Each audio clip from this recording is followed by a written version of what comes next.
नमस्कार विद्यार्थी मित्रों, आज की वीडियो का अपना विषय है व्युत्पत्ति या रचना के आधार पर शब्द भेद। देखिए, उत्पत्ति के आधार पर जो शब्द 5 प्रकार के हैं वो पिछले वीडियो में हम पढ़ चुके हैं। अब आज पढ़ेंगे रचना या व्युत्पत्ति के आधार पर शब्द भेद। तो आपने यदि मेरे चैनल को सब्सक्राइब नहीं किया है तो सब्सक्राइब कर लीजिए, क्योंकि कक्षा 6 से लेकर और प्रतियोगी परीक्षाओं की तैयारी तक हिंदी व्याकरण के टॉपिक काम आने वाले हैं। तो चैनल को सब्सक्राइब नहीं किया है तो सब्सक्राइब कर लीजिए। 1 बाय 1 करके एक एक टॉपिक पर यानी पूरी ग्रामर की वीडियो आपको इस चैनल पर उपलब्ध हो जाएंगी। ठीक है, तो देखते हैं रचना के आधार पर शब्द भेद। देखिए, रचना के आधार पर शब्द 3 प्रकार के माने गए हैं: रूढ़ शब्द, यौगिक शब्द और योग रूढ़ शब्द।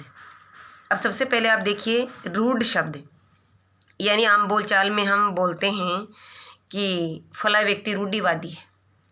रूढ़िवादी कौन होता है?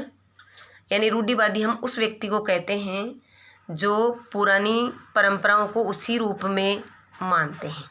यानी हम पुरानी परंपराओं को मानते हैं लेकिन उसमें थोड़ा सा परिवर्तन करके और नए तरीके से उसको मानते हैं।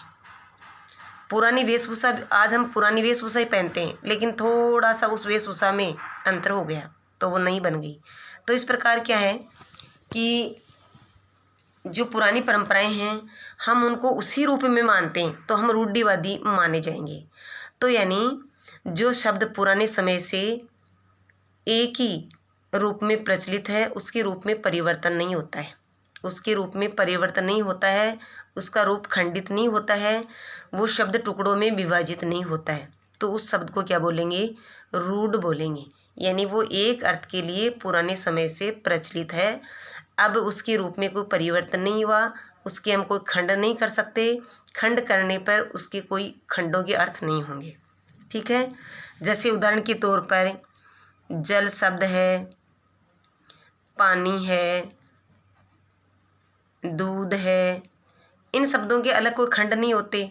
इसमें 2 वर्ण है, इसमें 2 वर्ण है, इसमें 2 वर्ण है, इनको यदि 2 खंडों में विभाजित करेंगे तो इनका अलग कोई अर्थ नहीं निकलेगा, इनका अलग कोई अर्थ नहीं निकलेगा। यानी एक शब्द में 2 शब्द नहीं, केवल एक ही शब्द है।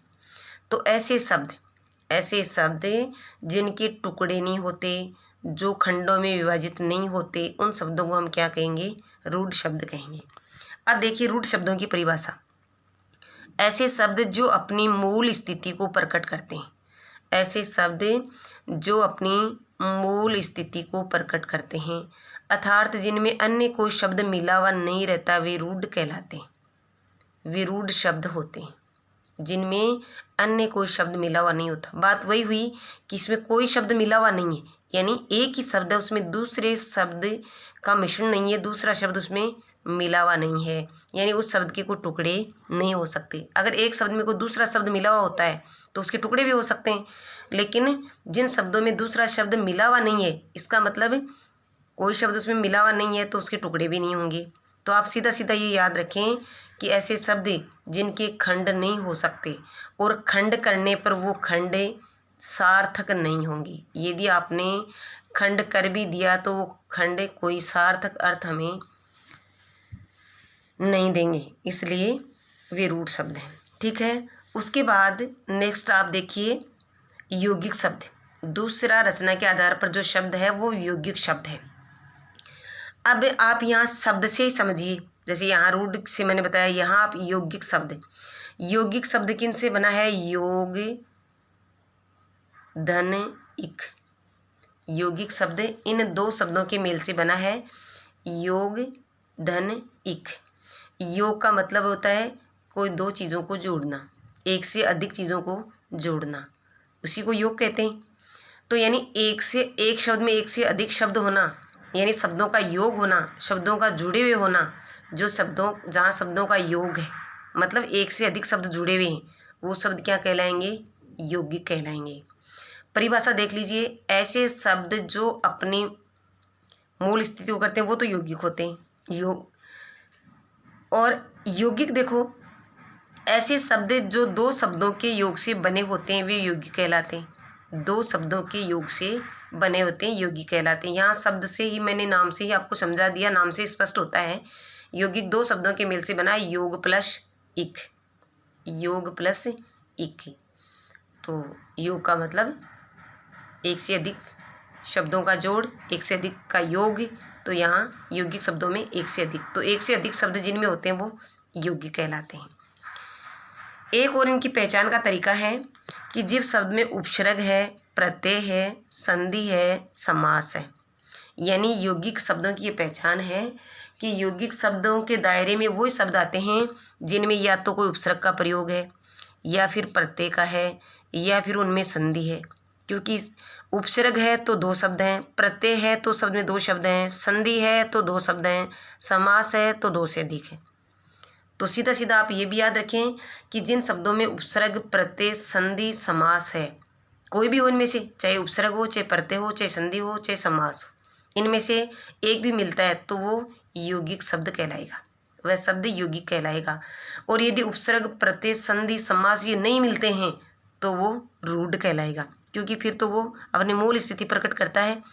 अगर उसमें उपसर्ग, प्रत्यय, संधि, समास नहीं है तो शब्द के टुकड़े नहीं हो सकते। ठीक है, आप उदाहरण देख लीजिए। जैसे प्रत्येक है, अब प्रत्येक शब्द को हम देखें कि ये रूढ़ है कि यौगिक है, कौन सा है। तो प्रत्येक में हम सब जानते हैं कि प्रत्यय उपसर्ग है, तो ये मैंने ऊपर बता दिया कि उपसर्ग है तो वो यौगिक शब्द है, इसलिए ये किस में आएगा, यौगिक में आएगा।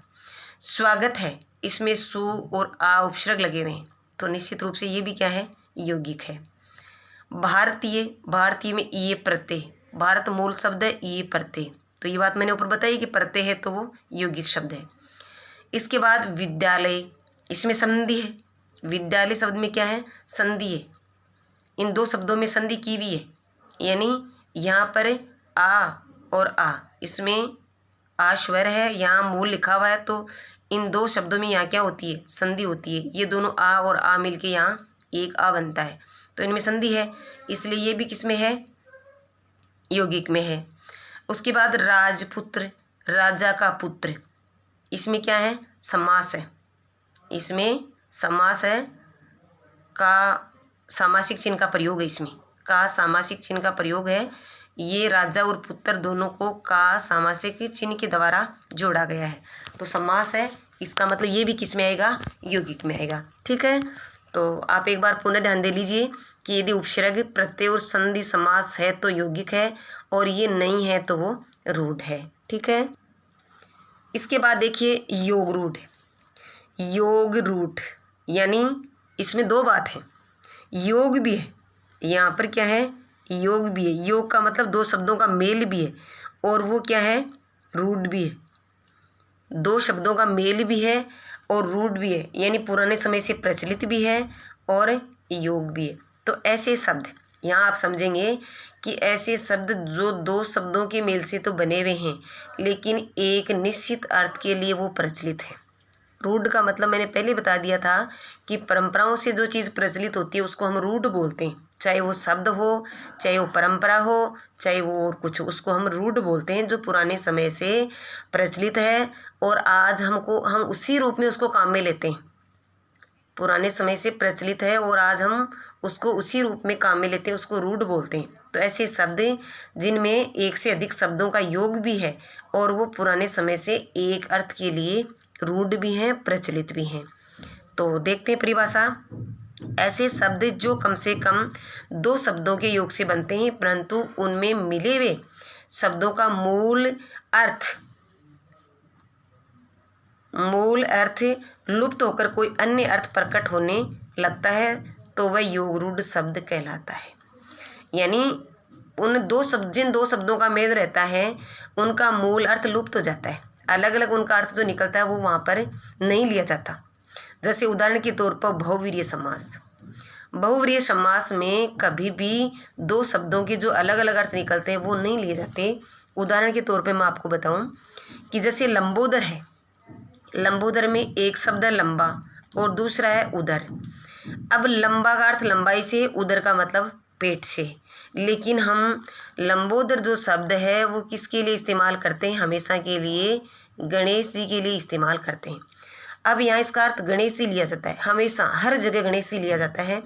तो यहाँ न तो लंबा लिया अर्थ और न ही यहाँ पेट अर्थ लिया, इन दोनों का अर्थ तो कोई नहीं लिया, एक तीसरा ही अर्थ हुआ। तो बात क्या हो गई कि इन दो शब्दों का योग भी है, इन दो शब्दों का योग भी है और साथ ही ये इस अर्थ में रूढ़ भी है, यानी पुरानी परंपराओं से, पुराने समय से ये जो शब्द है ये हमेशा गणेश जी के लिए प्रचलित है। तो ये रूढ़ भी हो गया और योग भी हो गया, इसलिए ऐसे शब्द क्या कहलाएंगे? योग रूढ़ कहलाएंगे। जैसे वीणा पाणी, वीणा का अर्थ होता है वीणा से और पाणी का अर्थ होता है हाथ से।